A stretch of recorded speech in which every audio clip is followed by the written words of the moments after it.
नमस्कार मंडळी, मी रुपाली तुमचं पुन्हा एकदा खूप खूप स्वागत करते आजच्या एका नवीन व्लॉगमध्ये. आय होप तुम्ही सगळे मस्त असाल आणि स्वतःची काळजीही घेत असाल.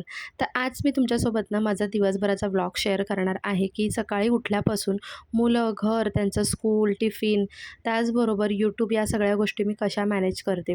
तर सगळ्यात पहिल्यांदा ना सकाळी लवकर उठण्याची सवय मी स्वतःला लावून घेतलेली आहे आणि लवकर उठल्यानंतर ना पहिल्यांदा माझं काम असतं किचन क्लिनिंग, काउंटर टॉप जो आहे तो क्लीन करून घेणं आणि जी काही भांडी रात्री मी घासून रॅकमध्ये निथळण्यासाठी ठेवली असतील तर ती पहिल्यांदा लावून घेते, जेणेकरून तो रॅक जो आहे तो रिकामा होईल आणि नाश्ता, जेवण, चहा वगैरे सगळी करताना जी भांडी वगैरे पडतात तर ती मला लगेचच क्लीन करून त्या रॅकमध्ये टाकता येतील. त्यानंतर मग दूध वगैरे गरम करणं, चहा ठेवणं, ह्या सगळ्या ज्या नियमित गोष्टी सगळ्यांच्याच घरी असतात तर त्या करते मी. या सगळ्यामध्ये ना स्वतःसाठी सुद्धा थोडासा वेळ देते. आधी उठल्यानंतर ना गरम पाणी, 1 ग्लास गरम पाणी कोमट म्हणजे घशाला आपल्या जिभेला सोसवेल इतकं छान असं विंडोमध्ये बसून ना मी पीत असते.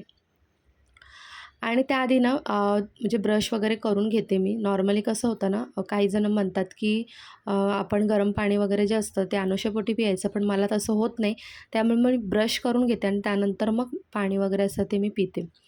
तर इथे तुम्ही बघू शकता विंडोमध्ये मी बसलेले आहे आणि छान वाटतं, प्रसन्न वाटतं. कारण सकाळी ना आपल्याला प्रसन्नता मिळाली आणि दिवसाची सुरुवात छान झाली ना, तर पूर्ण दिवस जो आहे ना, तो खूप छान जातो, सुंदर जातो. आणि त्यानंतर मग एक 10 मिनटं का असेना मी स्वतःसाठी वेळ देते व्यायामासाठी. तर इथे मी आज काही व्यायाम इतका केला नव्हता, पण थोडंसं एक 5-10 मिनटाचं मेडिटेशन करते. ज्यामुळे ना मला दिवसभरासाठी खूप सारी ऊर्जा मिळते आणि फ्रेश वाटतं, हलकं-हलकं वाटतं. त्यानंतर मग किचनमध्ये येऊन ना मी पाणी वगैरे जे काही भरायचं असतं मला ते भरून घेते. गरम पाणी आम्ही पितो आणि पाणीही ते वेळोवेळी येतं. म्हणजे जुन्या घरी कसं असायचं, कधीही पाणी चालू केलं तरी मिळायचं. पण इथे तसं नसतं, टायमिंगमध्ये येतं, त्यामुळे सकाळी भरावं लागतं. त्यानंतर मग दुसरं काम असतं की कुकर लावणं जेवणासाठी. आणि ते बघा रात्री मी ना बदाम भिजत घातले होते मुलांसाठी. तर ते इतके बदाम झाले, जास्त असे फुगले होते मस्त, ते बघून खूप छान वाटतात. आणि ते एक मटकीसुद्धा मी भिजत घातले होते दुसऱ्या दिवशीसाठी. तर जे काही कडधान्य वगैरे मी भिजत घातले असतील, रोज असं काही घालत नाही, पण जर घातले असतील तर ते मी क्लीन करून घेते. मग नंतर मग काय होतं ना, आपण तसंच ठेवलं तर नंतर थोड्या वेळाने जर आपण बघितलं तर त्याला वास यायला लागतो. कारण रात्री आपण पाण्यामध्ये ते ठेवलेलं असतं आणि दिवसभर तसेच ठेवले तर एक फेस पण येतो आणि वासही येतो.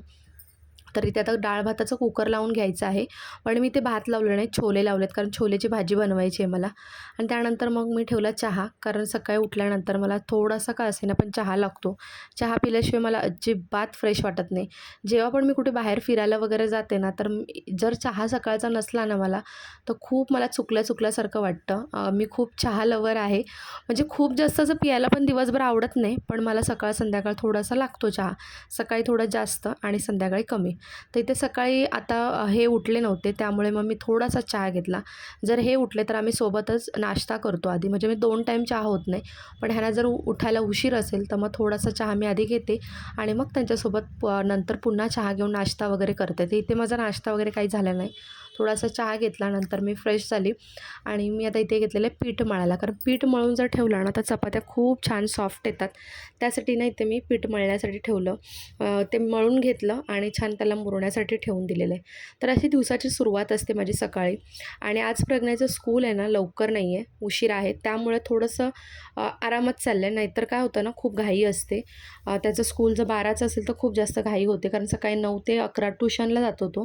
त्यानंतर मग 11 वाजता त्याला जेवण रेडी लागतं आणि 12ला मग स्कूलला जातो. पण आता सध्या स्पोर्ट्स वगैरे चालू आहेत, ॲन्युअल डेचं सगळे प्रोग्रामचं प्रॅक्टिस वगैरे चालू आहे, त्यामुळे थोडासा लेट जातो.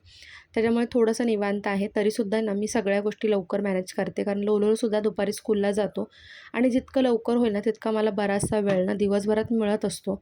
जसं की यूट्यूबचं सुद्धा शूटिंग वगैरे असतं माझ्या डोक्यामध्ये, काय करायचं वगैरे, किंवा मग सकाळचं शूटिंग नसलं तर दुपारी मला काही करायचं असेल तर त्यासाठी खूप सारा वेळ मिळतो. आणि तो वेळ कधी मिळेल, जेव्हा आपली सकाळची रुटीनची कामं आवरतील त्याच वेळेला आपल्याला खूप सारा वेळ जो आहे ना तो मिळत असतो. त्यामुळे मी स्वतःला सवय लावली, जितकं होईल लवकर ना तितक्या घरातल्या गोष्टी आवरून घ्यायचा. आणि कसं होतं ना, कपडे वगैरे आपण कसं मशीनला वगैरे लावू शकतो दुसरी कामं करता, पण किचन वगैरे सगळं आवरलं असेल ना आपलं, तर आपल्याला खूप जास्त फ्रेश वाटतं. त्यानंतर इथे दुपारी ना मला व्लॉग काही शूट करता आला नाही, तुमच्यासोबत शेअर करायचं होतं की दिवसभरात मी काय करते. पण लोलोच्या स्कूलमध्ये गेलो आणि उशीर झालं. थोडासा अंदाज चुकला. ब्लॉगची सुरुवात तर केली की दिवसभराच्या सगळ्या गोष्टी शेअर करेन, पण ते काही कंटिन्यू करता आलं नाही. तरीसुद्धा इथे संध्याकाळी मी कंटिन्यू केलेलं आहे. तर आज तुमच्यासोबत शेअर करते एक गोष्ट, की मी जेवणामध्ये ना 3-4 वेगवेगळ्या प्रकारचे तांदूळ जे आहेत ते मी माझ्या किचनमध्ये वापरत असते. मोगरा बासमती राईस, तुकडा राईस, तो मी रोजच्या डेलीच्या जेवणासाठी वापरत असते, म्हणजे डेली आपण भात वगैरे खातो त्यासाठी. त्यानंतर लाँग बिर्याणी राईस, पुलाव, बिर्याणी किंवा मग वेगवेगळ्या प्रकारचे जे राईस बनवतो आपण बिर्याणीमध्ये, तर त्याच्यासाठी. त्यानंतर आंबे मोहोर तांदूळ, खिचडी भात किंवा मग मसाले भात म्हणा, किंवा मग दुसरा कुठला पारंपरिक जो भात असतो त्यासाठी मी वापरते.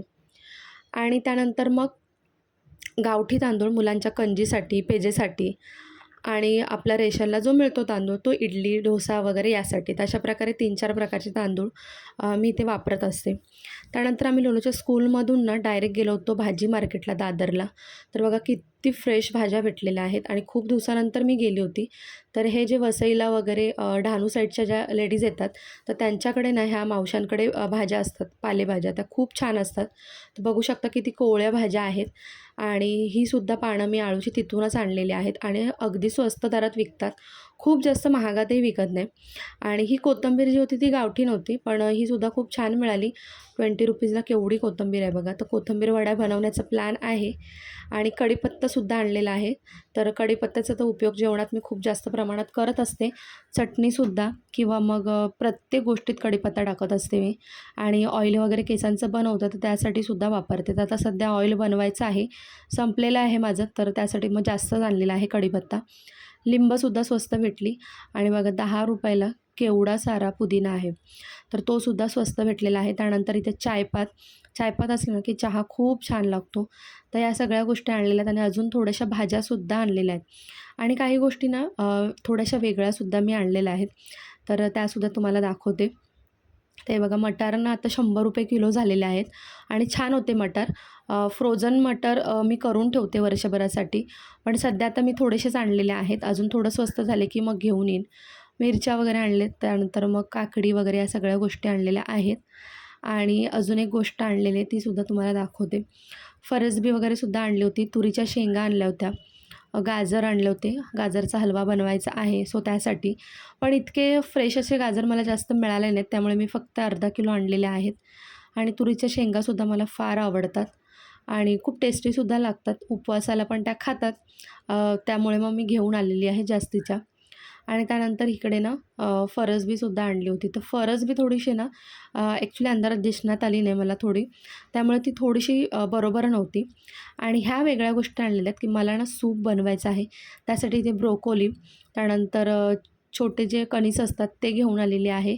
आणि हे सुद्धा आणलेले, ह्याला आय थिंक झुकिनी बोलतात, तर ते सुद्धा आणलेले आहेत. याचं एक्झॅक्टली नाव मला माहिती नाही, तुम्हाला जर माहिती असेल तर मला कॉमेंट सेक्शनमध्ये सांगा. आणि ते मशरूम आणले, तर मशरूमची भाजीसुद्धा बनवायची आहे आणि सूपमध्ये सुद्धा वापरायचे आहे. तर झुकिनी वगैरे या सगळ्या गोष्टी पहिल्यांदा आणल्यात, मशरूम पण पहिल्यांदा आणलेला आहे. बेबीकॉर्न वगैरे मी आणत असते, ब्रोकोलीसुद्धा आणत असते.